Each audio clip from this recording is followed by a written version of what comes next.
it's an interesting concept because you have to think about this. Why is it that you can give someone a sugar pill, a saline injection, or perform some false surgery or treatment, and a certain percentage of those people will accept, believe, and surrender to the thought without any analysis that they're getting the real substance, the real treatment. And they begin to program their autonomic nervous system to make their own pharmacy of chemicals that matches the exact same chemical or treatment that they think they're getting.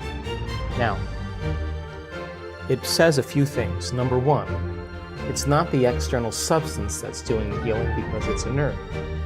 There's some type of innate capacity for the body to heal, and there's some correlation between the mind and the body.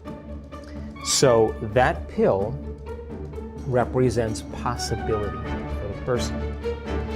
And so if you think about this, when they see the pill, they're conditioned into thinking that that pill can do something good for them. So in a depression study, for example, 3 out of 4 people that are taking a placebo in a depression study get better.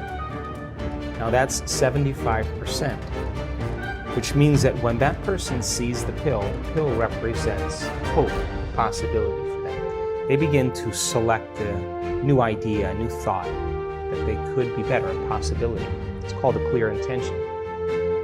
Some people will begin to become inspired, enthusiastic, excited, and when you combine that clear intention with an elevated emotion, you are changing a person's biology from living in the past to living in the future. And they begin to make their own pharmacy of antidepressants that begins to help them. Now, it's not a one-shot deal, because in those studies, for example, the person who's taking the placebo has to take that pill for 6 weeks or 8 weeks.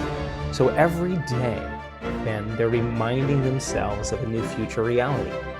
And that pill represents a symbol. It represents a symbol of hope, a symbol of possibility. And instead of them relating to themselves in a limited way, that they have to resign to the idea that they can't think greater than how they feel in a depression study, or feelings have become the means of thinking, they're actually changing their physiology by thought alone. And the redundancy and the repetition of that cycle begins to select different functions in the nervous system. And the nervous system is the best pharmacy or drug producer in the world, and begins to select new genes and instruct new genes to cause a person's biology to begin to change. And if you keep knocking on the genetic door, there's a good possibility that you can program a gene or upregulate a gene to do something well and downregulate a gene to turn off. And so my interest is in understanding how the placebo works. How does it work? Once you understand how it works, will you be able to teach it? Because do you need the sugar pill in order to move into a new state of being? Or can you teach a person to select an unknown instead of a known, and continuously select that unknown and emotionally embrace that future before the event occurs, so much so that the body, as the unconscious mind, begins to believe it's living in that future reality in the present moment.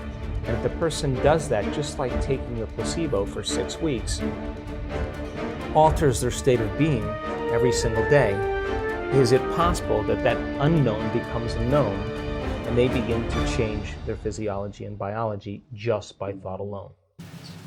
Now, she's changed her belief about her past, because she's no longer saying, I am this way because of my relationship with my husband.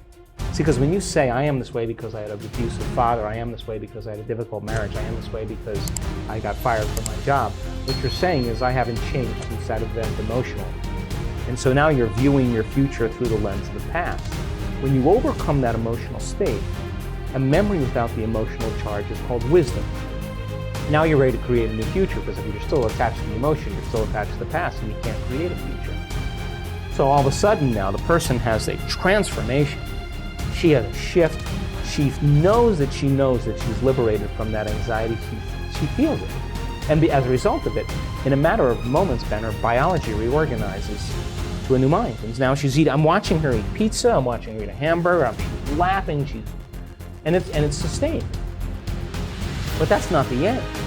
Because if she's healed herself, then the next question is, I understand the physics and biology of what I've done. Is it possible if I heal myself that I can heal another person? People are really, really believing that their astrological sign determines their destiny. And they will look for, based on their perception, the correlations that are equal to their belief system. I don't particularly believe that because I'm born at a certain time or there's a certain house that has anything to do with me creating the life that I want to have, right? So many people will though, and because they do, they'll select like, oh, I saw 11:11 on the clock. Well, you've seen 2:36 on the clock and 4:18 on the clock, but you're looking for 11:11. Well, then that's your reality because that's where your attention is, right? So I don't subscribe to that, but I respect that because that person is going to keep that belief until it no longer serves them. And they're either going to evolve their belief or they're not. And if they don't, so be it. But if they do, they're going to realize sooner or later it's not working for them. I have certain beliefs right now that I honestly am questioning that I still think are limited beliefs. But in order for me to change those beliefs, I'm going to have to come out of my resting state, have to step out into the unknown and really check to see and execute in a very different way. I can tell you that there is a strong majority of people who are still taking the placebo, who are still making their changes. Because we know that, like in a Parkinson's study, you give Parkinson's patients a placebo and more than 50% of them, their intention tremors go away. But if you take those people after they're making 200 times the amount of dopamine by getting a saline injection or an injection of distilled water, they're making their own dopamine, Parkinson's deficiency dopamine. When they return back to their life, they see their caregiver and they play chess with their friends and they see their wife sleep in the same bed or whatever it is. Their personal reality is creating a personality, reminding them who they are. Their disease comes back because they're back to the same identity. And that's how strong the environment is. So our students who continue to do the work are still sustaining and producing more changes. Now that's the majority of our students because our students are committed. But we do have students that don't make it. Why? Because we're doing something that is unknown. We're doing something. Not everybody is going to make that. Like not everybody is going to finish the mile. Not everybody is going to make the journey to the top of the mountain. It's a journey. And so we ask people then, the ones that have had chronic diseases or conditions. The majority of them, by the way, are still doing exceptionally well. Some of them have had a disease return. And what we have them do is measure. Every 3 months or 6 months, you measure. Why? Because this is not about denial. This is about knowing. So with the people who have had some conditions return, we ask them to measure, and then we ask them to go at it again. And if their values aren't changing, we ask them to intervene with other medical means or whatever they need to improve. So the ones that have had the healings, though, the majority of them are still doing exceptionally well. Some of them that stop taking the placebo or they lose their job, they lose their mother, they lose their life, and they get stressed, and they go back to their old self. Well, it's a matter of time when we're going to start seeing some of those conditions return.